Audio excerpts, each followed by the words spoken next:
இன்னைக்கான mini vlog என்னென்னு பார்க்கலாமா? இது போன வெனஸ்டே எடுத்த விலாக் தான். பொங்கல் லீவுக்கு ஊருக்கு போகலாம் அப்படின்னு சொல்லிட்டு பிளான் பண்ணியிருந்தோம். சரி, கேரட், அதுக்கப்புறம் பீட்ரூட், ஆம்லா, அப்புறம் புதினா இது எல்லாமே இருந்தது. இதெல்லாம் ஜூஸாக ரெடி பண்ணிவிட்டு அதுக்கப்புறம் நம்ம ஐஸ் க்யூப்ஸில் போட்டு வச்சிட்டோம் அப்படின்னா நல்லா ஒரு நாளும் வந்து க்யூப்ஸாக எடுத்து சுடுதண்ணியில் போட்டு குடித்தோம் அப்படின்னா நல்லாயிருக்கும். இப்போ இருக்கிற கிளைமேட்டுக்கு ஜூஸாக குடித்தோம் அப்படின்னா கண்டிப்பாக கோல்டு பிடிச்சிரும். அதுக்காக எல்லாத்தையுமே ஃபஸ்ட்டு அரைச்சி எடுத்துக்கோங்க. கேரட், பீட்ரூட், அப்புறம் ஆம்லா, புதினா இது எல்லாத்தையுமே கொஞ்சம் கொஞ்சமாக தண்ணி சேர்த்து நல்லா அரைச்சி எடுத்துக்கோங்க. நான் வீடியோவில் காட்டுற மாதிரியே கொஞ்சம் கொஞ்சமாக தண்ணி சேர்த்து அரைச்சிக்கோங்க. அப்போ தான் நல்லா திக்காக கிடைக்கும். இல்லைனா ஓவராக தண்ணியான மாதிரி ஆயிரும்.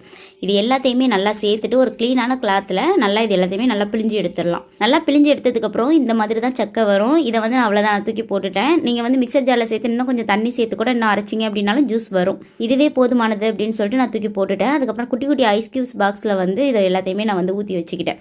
ஒரு 3 பாக்ஸில் அந்த மாதிரி ஊற்றி வச்சுக்கிட்டேன். ஐஸ் கியூப்ஸ் பாக்ஸ் இல்லை அப்படின்னா குட்டி குட்டி பவுலில் கூட ஊற்றி வச்சுக்கலாம். வீட்டில் ஒரு 4 பேர் இருக்கீங்க அப்படின்னா அந்த பவுலில் உள்ள இதை அப்படியே சேர்த்துட்டு வார்ம் வாட்டர் சேர்த்துக்கலாம். பீட்ரூட்டாவது கெட்டு போகாது. கேரட், ஆம்லா, புதினாலாம் வந்து டக்குன்னு கெட்டு போயிடும்.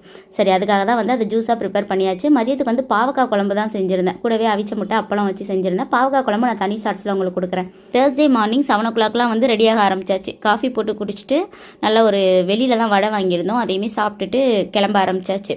எங்கேன்னு பார்த்தீங்கன்னா பொங்கல் லீவுக்கு வந்து இன்னைக்கு திருப்பூர் போகலாம் அப்படின்னு சொல்லிட்டு தான் அங்கே வந்து அக்கா பொண்ணு இருக்காங்க. நாங்கள் போன அன்னைக்கு பொங்கல்ங்கிறதுனால ஹாப்பி பொங்கல்னு போட்டு நல்லா கோலம்லாம் வரைஞ்சிருந்தாங்க. பார்க்கவே நல்லா சூப்பராக இருந்துச்சு. பானையிலேருந்து பொங்கல் வந்து பொங்கி கீழே கொட்டுற மாதிரி ரெடி பண்ணிட்டு இருக்காங்க.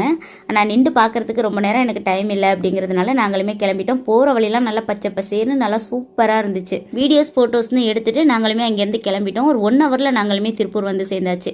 திருப்பூரில் என்னன்னா அங்கங்கே வாசல் கிட்ட எல்லா வீட்டுக்கிட்டையுமே மருதாணி செடி நிற்கிது. நல்லா சூப்பராக இருந்துச்சு. மருதாணி வந்து பறிக்கணும்னு ஆசை தான். ஆனால் வந்து சுற்றி யாருமே இல்லை. யார்கிட்ட கேட்டுட்டு பறிக்கிறது அப்படின்னு சொல்லிட்டு நான் எதுவுமே வந்து எடுக்காமல் வந்துட்டேன். அதுக்கப்புறம் லஞ்சுக்கு பார்த்தீங்கன்னா ஃப்ரைட் ரைஸ், சிக்கன், அதுக்கப்புறம் வந்து பிரியாணி இந்த மாதிரி தான் வாங்கி வச்சிருந்தாங்க. அவங்களுக்கு கொஞ்சம் சமையல் வராது அப்படிங்கிறதுனால வெளியிலேயே இன்னைக்கு வாங்கிட்டாங்க. அவ்வளோதான். இந்த வீடியோ உங்களுக்கு பிடிச்சிருக்கும்னு நினைக்கிறேன். அடுத்தடுத்து நாங்கள் எங்கே போனோம் அப்படிங்கிறத நான் வீடியோவாக கொடுக்குறேன். கண்டிப்பாக செக் பண்ணி பாருங்கள். வீடியோ பிடிச்சிருந்தா லைக் அண்ட் சப்ஸ்கிரைப் பண்ணிக்கோங்க. தேங்க்யூ ஸோ மச் ஃபார் வாட்சிங்.